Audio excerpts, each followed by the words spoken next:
23শে June Bhagirathi নদীর তীরে পলাশীর আমবাগানে সকাল 10:30টায় ইংরেজ ও নবাবের বাহিনীর মধ্যে যুদ্ধ সংঘটিত হয়। মীর মদন মোহনলালের বীরত্ব সত্ত্বেও প্রধান বিচারপতি সহ মির্জাপুর, জগৎ শেখ, রায়দুর্লভ, উমিচাঁদ, ইয়ারলথি প্রমুখ প্রসাদ ষড়যন্ত্রকারীদের বিশ্বাসঘাতকতায় নবাবের পরাজয় ঘটে। সেই সঙ্গে 250 বছরের অস্তমিত হয় বাংলার স্বাধীনতার লাল সূর্য। পরাজয়ের পর নবাব সিরাজদৌল্লা বেদনাদায়ক মৃত্যু হলেও উপমহাদেশের মানুষ তাকে আজও শ্রদ্ধা জানায়। আর নবাবের সঙ্গে যারা বিশ্বাসঘাতকতা করেছিল স্বাভাবিক মৃত্যু হয়নি তার। নবাবকে যখন গ্রেপ্তার করে টেনে হিঁচড়ে নিয়ে যাওয়া হয় তখন অসংখ্য মানুষ হাঁ করে নীরব দর্শকের মতো সেই দৃশ্য উপভোগ করেছিল। এই নবাব তার প্রজাদের জন্য কত কিনা করেছে। পিঠে ছুরি মারার আগে কাঁটাওয়ালা সিংহাসন বসানো সহ ছেঁড়া জুতোর মালা দিয়ে অপমান করা হয়েছিল নবাবকে। তখনও শত শত মানুষ সেই নির্যাতনকে কৌতুক মেনে দারুণভাবে বিতরিত ও বিনোদিত হয়েছিল বা আনন্দিত হয়েছিল। ক্লাইভ তার ডায়েরিতে লিখেছিলেন, নবাবকে যখন অপমান করতে করতে নিয়ে যাওয়া হচ্ছিল তা দাঁড়িয়ে দাঁড়িয়ে দেখছিল যত মানুষ, তারা প্রত্যেকে যদি একটি করে ঢিলও মারত তাহলে আমরা করুণভাবে পরাজিত হতাম। ঐতিহাসিক তথ্য মতে প্রায় 10,000 অশ্বারোহী সৈন্য এবং 30,000 পদাতিক বাহিনী এবং অসংখ্য কামান, গোলা বারুদ সহ বিশাল সুসজ্জিত সৈন্যবাহিনী নিয়েই পলাশীর ময়দানে এসেছিলেন নবাব সিরাজউদ্দৌলা। বিপরীতে ক্লাইভ সৈন্য সংখ্যা ছিল মাত্র 3,000। সেখানে 900 জনই ছিল অনুরোধ করে ধরে নিয়ে আসা ব্রিটিশ সেনাবাহিনীর শৌখিন অফিসারদের সদস্য।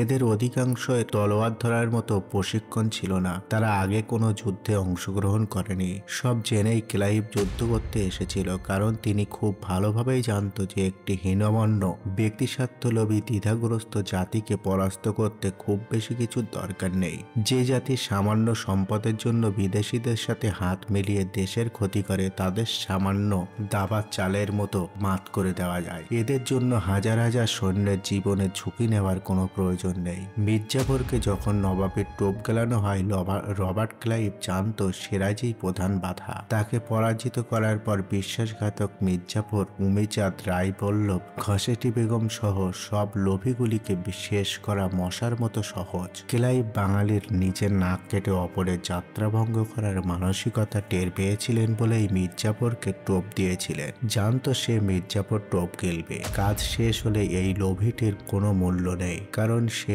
নিজের সাথে বিশ্বাসঘাতকতা করে। সে সারা জীবন বিশ্বাসঘাতকই থাকবে। কাজ শেষে তাকে নিকেশ করতে কুণ্ঠাবোধ করেননি ক্লাইভ। যুদ্ধ শেষে জনসমক্ষে নবাবকে অপমান করতে করতে নিয়ে যাওয়ার সাহস করেছিল ব্রিটিশ বাহিনী, কারণ জানত পশ্চাৎ দেহে সে লাথি দিতে দিতে নিলেও এ জাতি বিনোদনে দাঁত বের করে হাসবে অথবা হাঁ করে তাকিয়ে থাকবে। পলাশী বিপর্যয়ের পর শোষিত বঞ্চিত শ্রেণী একদিনের জন্যও স্বাধীনতা সংগ্রাম বন্ধ রাখেনি।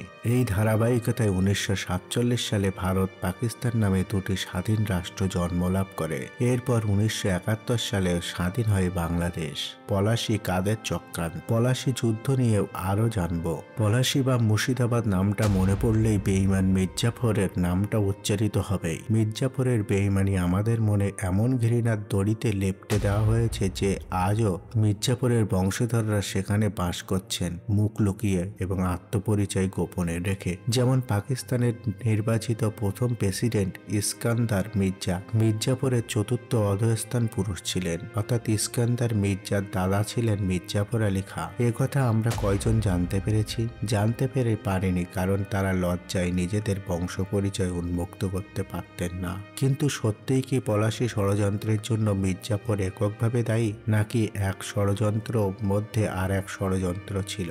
নবীনচন্দ্র, ঈশ্বরচন্দ্র, বঙ্কিমচন্দ্র, হোমচন্দ্র, গিরিশচন্দ্র, দ্বিজেন্দ্রলাল রায়, যদুনাথ সরকার, রমেশচন্দ্র মজুমদার, ডক্টর সুরেন্দ্র সেন প্রমুখ হিন্দু কবি, লেখক, ঐতিহাসিকগণ পলাশীর যুদ্ধ নিয়ে একই ভাষায় মির্জাফরকে বেঈমান বলেছেন। বেঈমানি চূড়ান্ত প্রতিপন্ন করে সমগ্র মুসলিম জাতিকে হেয় করার চেষ্টা করেছেন ভারতের কবি ও ইতিহাসবিদরা। তাদের কথাই নাটকে, ইতিহাসে, লেখনে, বচনে একটা কথাই প্রমাণ করতে চেয়েছেন, যে সেটা হচ্ছে মুসলমানরা বেঈমান, ভীরু এবং প্রবঞ্চক। ইংরেজদের হাতে স্বাধীনতা তুলে দেওয়ার ব্যাপারে মুসলমানদের অন্যে পালিত হিন্দু রাজা, ব্যবসায়ী, দেওয়ান, মুনশেক, মন্ত্রীদের বেঈমানির যে মুখ্য ভূমিকা পালন করেছিলেন সে সত্য ইতিহাস বাবু বুদ্ধিজীবী মৌলবীদের কৃপণ লেখায় পাওয়া যায় না, বরং তাদের সংঘবদ্ধ প্রচার প্রচারণার ফলে সাধারণ মানুষ শুধু নয়, শিক্ষিত মুসলমানদের মনেও বদ্ধমূল ধারণা জন্মেছে যে নবাব সিরাজউদ্দৌলার ল্যাম্পাট্ট বিলাস এবং মির্জাপুরের বেইমানির কারণেই 1757 খ্রিস্টাব্দের 23 জুন পলাশীর যুদ্ধে বাংলার স্বাধীনতা অস্তমিত হয়েছিল।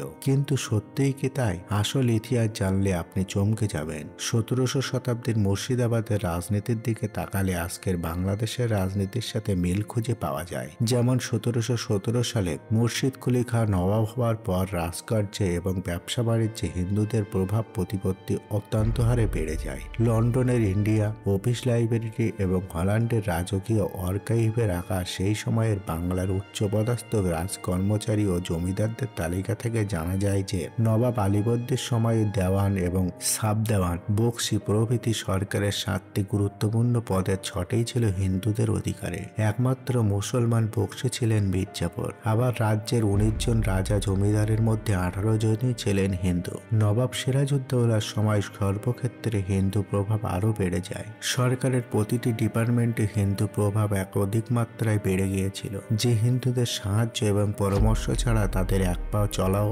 সম্ভব ছিল না। শাসন ক্ষমতায় হিন্দুদের একচেটিয়া প্রভাব থাকলেও মুসলমানদের কাছ থেকে সিংহাসন দখলে নেওয়ার সাহস হিন্দুদের ছিল না। তাই মুসলমানদের কাছে থেকে শাসন ক্ষমতা দখল করার ব্যবস্থা হিসেবে তারা ইংরেজ শক্তিকে কাজে লাগাবার কূটনীতি গ্রহণ করে এবং এ বিষয়ে নেতৃত্ব দেন নবাব দরবারের সবচেয়ে ক্ষমতাধর ব্যক্তি জগৎ শেঠ। জগৎ শেঠকেই মূলত মুর্শিদাবাদ ষড়যন্ত্রের মূল আর্কিটেক্ট বলা যেতে পারে। প্রশ্ন হলো, কে এই জগৎ শেঠ? জগৎ শেঠ পরিবারের প্রতিষ্ঠাতা হীরানন্দ সাহা ছিলেন মারোয়ারি, রাজস্থানী অন্তর্গত নাগর অঞ্চল থেকে আসা পাটনার এক সুদের কারবারি। নবাব মুর্শিদ কুলি খানই তার মারোয়ারি হীরানন্দ সাহা পরিবারকে অন্ধকার থেকে তুলে এনে জগৎ শেঠ এবং বিশ্ব ব্যাংকারে পরিণত করেন। অথচ সেই জগৎ শেঠই আপন প্রভু মুর্শিদ কুলি খানের সাথে বিশ্বাসঘাতকতা করেই বেইমানির হাতে খড়ি তুলে দেন। এই বেইমান আপন প্রভু মুর্শিদ কুলি খানের মৃত্যুশয্যার পাশে বসেই থাকেই নবাব এবং তার জামাই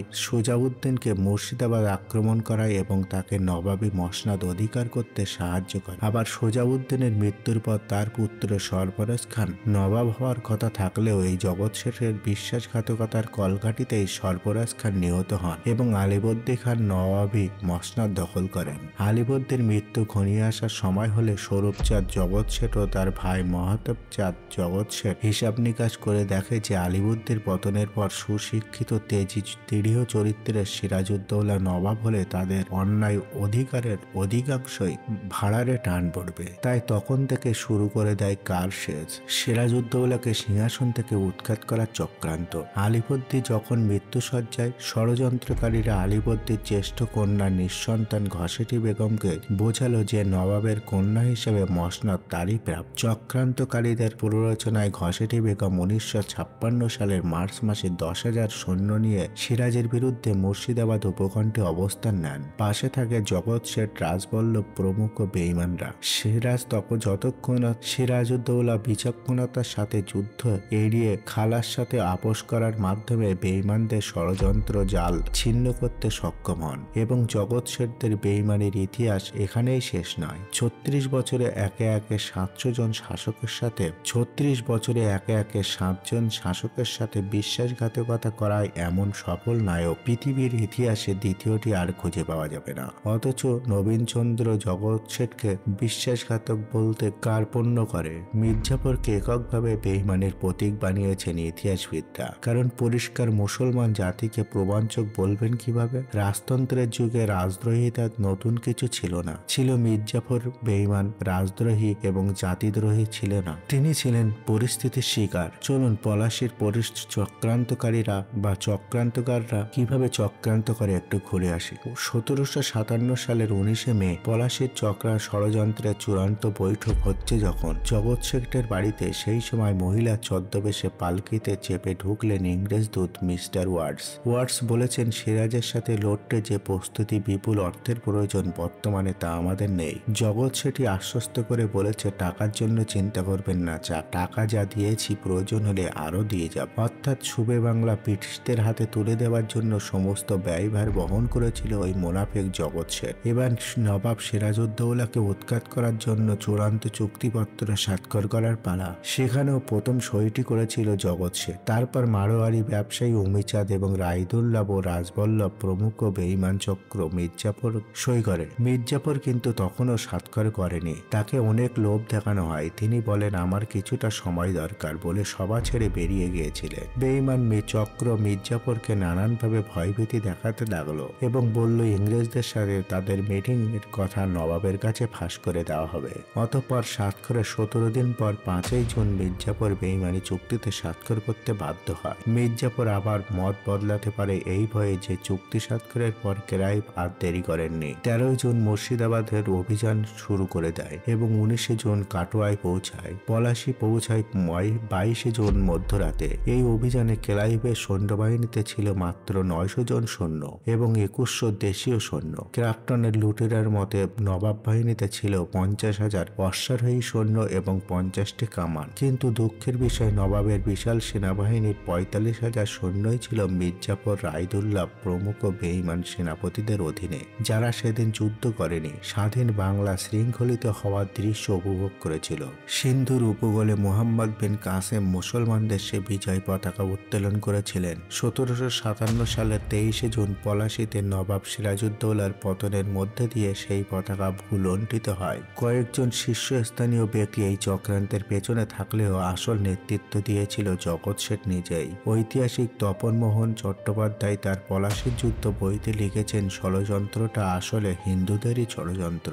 সুতরাং নবীনচন্দ্র বাবুরা যাই বলুক না কেন পলাশীর চক্রান্তের নায়ক মির্জাফর ছিল না। পলাশীর চক্রান্তের মূল হোতা ছিল জগৎ শেঠ এবং নবাবদের দক্ষিণে ফুলে ফেঁপে ওঠা ব্যাংকার জগৎ শেঠের সঙ্গে পাঙ্গ এবং ঢাকার ধনকুবের উমিচাঁদ দেওয়ান ও রামজীবন রাজা রাজবল্লভ, উপপ্রধান সেনাপতিদের রায়দুল্লাহ এবং সেনাপতি মানিকচাঁদ, সেনাধ্যক্ষ নন্দকুমার, কাশিমবাজারের মহারাজা, নদিয়ার মহারাজা কৃষ্ণদেব রায়চৌধুরী ও নাটোরের রান প্রমুখ ফুলে ফেঁপে ওঠে সেই সময়।